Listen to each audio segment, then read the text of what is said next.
Sobre os acampamentos, eu estava conversando ontem com o Kim e ele estava dizendo que pela lei você pode se manifestar a menos que você esteja se manifestando a favor de algo criminoso.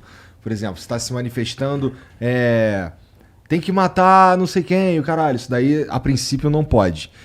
E ele estava me dizendo que esses acampamentos, porque assim, eu tenho uma série de dúvidas quanto à motivação desses acampamentos.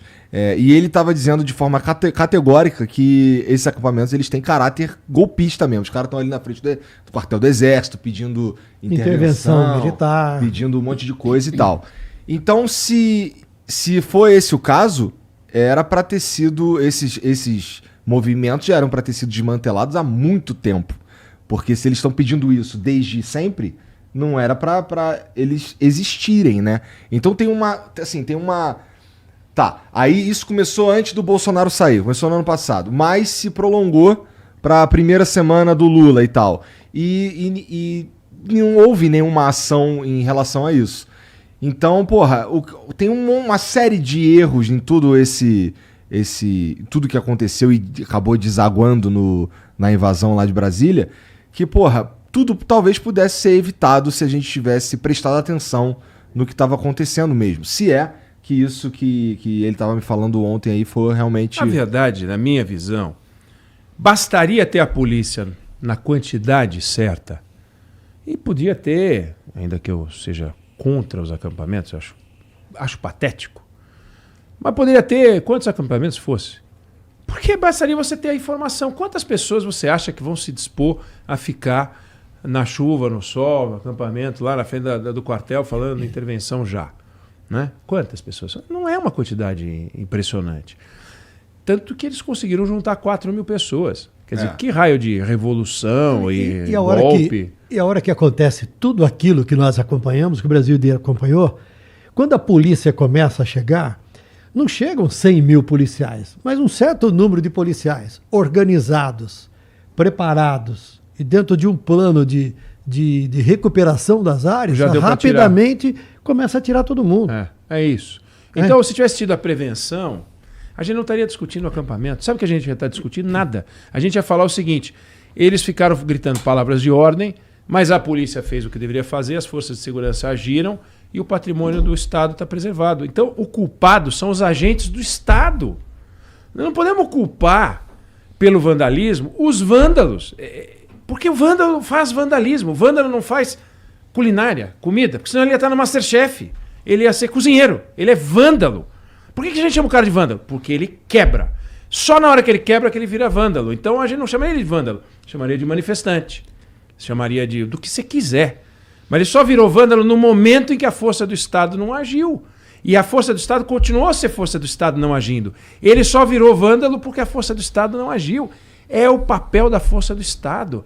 A culpa é do Estado. O Estado não soube defender a sociedade nesse momento.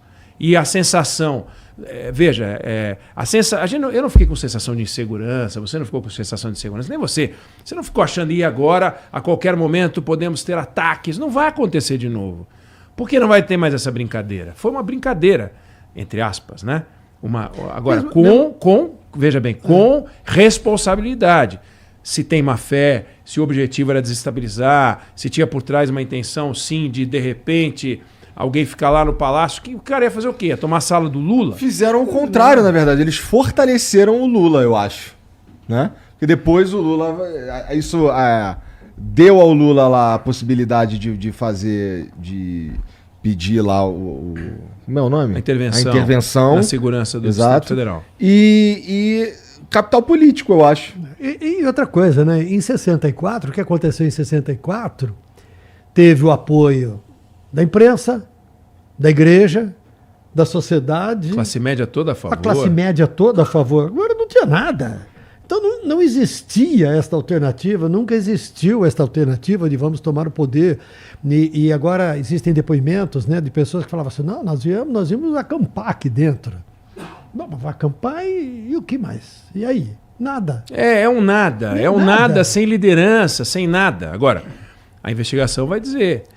Tramontina lembrou de 64. Você pega em 54, quando Getúlio se mata, assume o vice-presidente da República, o vice-presidente da República fica doente, assume o presidente da Câmara dos Deputados, e o presidente da Câmara dos Deputados demite o ministro da Guerra, para falar de crise.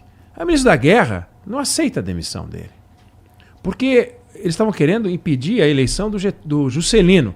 Não aceita a demissão. No dia seguinte, 25 mil homens no Rio de Janeiro, onde fica o Palácio do Catete, aliás, ótima visita. Você tem que ir ao Palácio do Catete, uma visita extraordinária para ver o que era aquilo. Tem lá a mesa de trabalho, o Getúlio, com 12 pastas, no tempo em que você tinha 12 pastas e não 1 hora e 48 ministros, né?